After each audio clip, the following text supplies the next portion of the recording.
Baik, saudara-saudara, kembali lagi bersama saya di Oloan King Channel. Salam sejahtera buat kita semuanya. Apa kabar dengan kalian? Semoga kita semua dalam keadaan sehat dan berada di lindungan yang Maha Kuasa. Di video kali ini, kita masih membahas update terbaru di kasus Vina ya. Sebelumnya, seperti biasa, kita melihat video cuplikan dulu, saudara-saudara. Video cuplikan terbaru dari Bu Widya. Langsung saja kita mendengarkan video cuplikannya. Yang jelas dia udah berhasil membeli yang namanya EPSI ya untuk anaknya Kaisang. Itu salah satu. Itu ya. Ya itu salah satu, berhasil kan membeli yang namanya partai, telanjangin yang namanya Grace Natali ya. Natali Grace ya. Ya. Natali Grace berhasil ditelanjangin, dilucutin sama yang namanya Kaisang. Itulah harga diri yang namanya ya Natali Grace. Ya, wah dulu dia mah sebenci apa sih, kalian masih ingat nggak video itu upload lagi ketika dia menjelekkan yang namanya Prabowo di hadapan Jokowi, ya kan? Ketika dia menjelekkan yang namanya Prabowo masalah pembunuhan 98, pelanggar HAM itu Grace Natali dulu, ya kita ingat namanya Grace Natali abis-abisan ditelanjangi ya sama yang namanya Kaisang, berhasil kan? Nah, itu berhasil dibeli. Yang jelas dia udah berhasil membeli yang namanya EPSI ya untuk anaknya Kaisang. Itu salah satu. Bongkar hartanya aset Mukidi, Bu. Jadi seorang presiden itu gajinya itu nggak nyampe 200 juta sebulan. Nah, jadi kalian harus tahu harta yang namanya Mukidi pada waktu itu sebelum adanya pemilu berapa. Nah, tapi orangnya yang namanya orang pinter, makanya saya bilang cuci uang aja. Ya pakai tangan orang lain, pakai cara saya sendiri supaya nggak ketahuan. Tapi suatu saat akan ketahuan, ya. Suatu saat akan ketahuan. Kenapa? Dia bilang saya akan gigit pakai cara saya sendiri, melalui siapapun itu ada. Nah sekarang nilai yang namanya harta belum nggak nyampe 16 miliar loh pada waktu itu, nggak nyampe. Sekarang ini yang dititip-titipin melalui rekening anak, melalui rekening mantu, melalui rekening pembantu, melalui rekening yang namanya artis, itu berapa banyak? Nah, itulah dia video cuplikannya. Saudara-saudara, kita sudah mendengarkannya. Bagaimana menurut tanggapan atau komentar kalian? Silahkan tinggalkan di kolom komentar ya.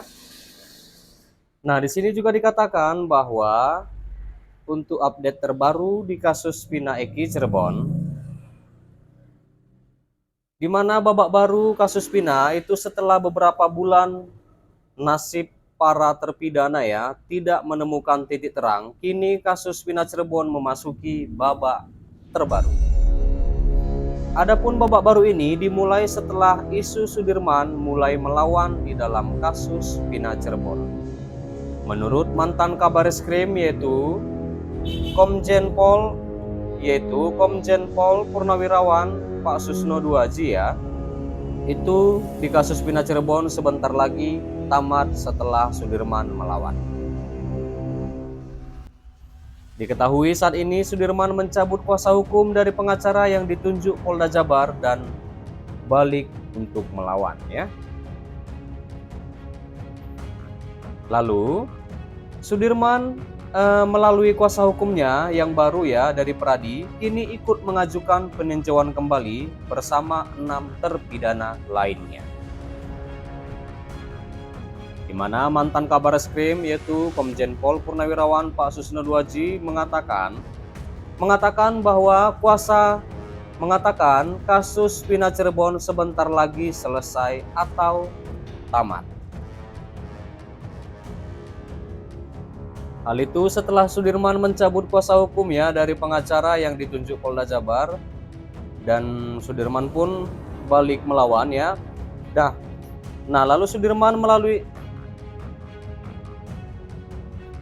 Lalu Pak Jutek Bongso mengatakan seperti ini, saudara-saudara.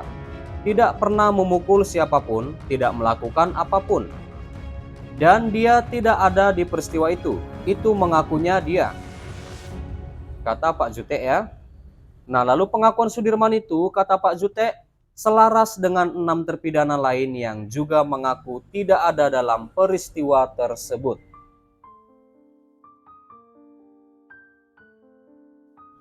Makanya kami siapkan PK-nya tidak terlalu sulit. Lanjut Pak Jutek lagi.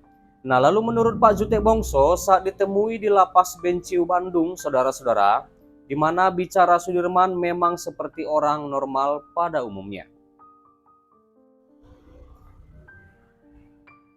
Tapi menurut tim kami, daya pikirnya agak lambat.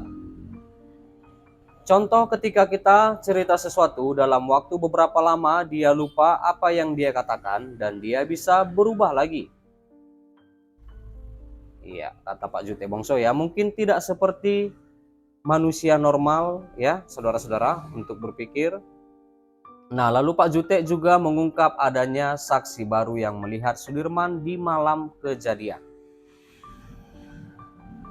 Nah, lalu Pak Jutek lagi menambahkan, ada saksi baru yang melihat Sudirman pukul 21.30 WIB atau lebih tepatnya tengah 10 malam ya, saudara-saudara, berada masih di depan rumahnya. Itu jadi petunjuk kenapa dulu nggak hadir. Inilah kebenaran mencari jalannya sendiri.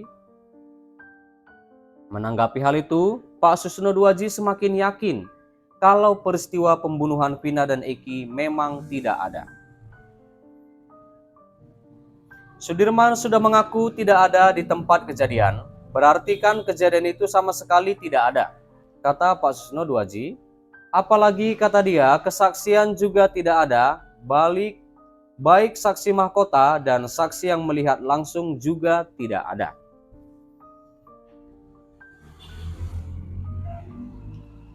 Ya memang saya katakan dari awal, ini mengadili hantu, kata Pak Susno Duaji ya. Bahkan menurut dia, peristiwa yang diadili juga tidak ada, baik dari keterangan saksi dan alat bukti lain juga tidak ada. Jadi kita selama ini se-Indonesia Raya juga terkuras tenaga dan pikiran kita pada skenario yang tidak ada.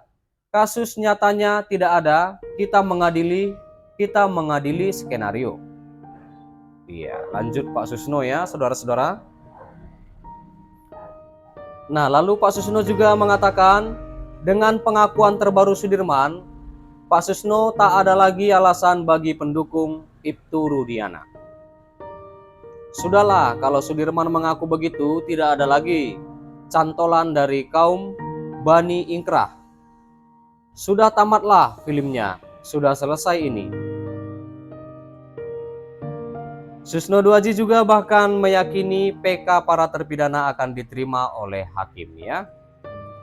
Dengan syarat hakimnya harus bijak, betul membaca berkas, mengerti perasaan dan mencintai pengadilan, karena kalau hakim yang dulu saya yakin gak baca berkas. Iya. Baik saudara-saudara, itulah berita update terkini kasus Vina Eki Cirebon, di mana komentar Pak Susno Duaji sangat tajam, keras, dan tegas. Terima kasih buat saudara-saudara yang sudah menonton, yang sudah support aku. Jangan lupa di like, berikan komentar kalian di bawah, dan please share video ini dan subscribe dan nyalakan loncengnya. Terima kasih.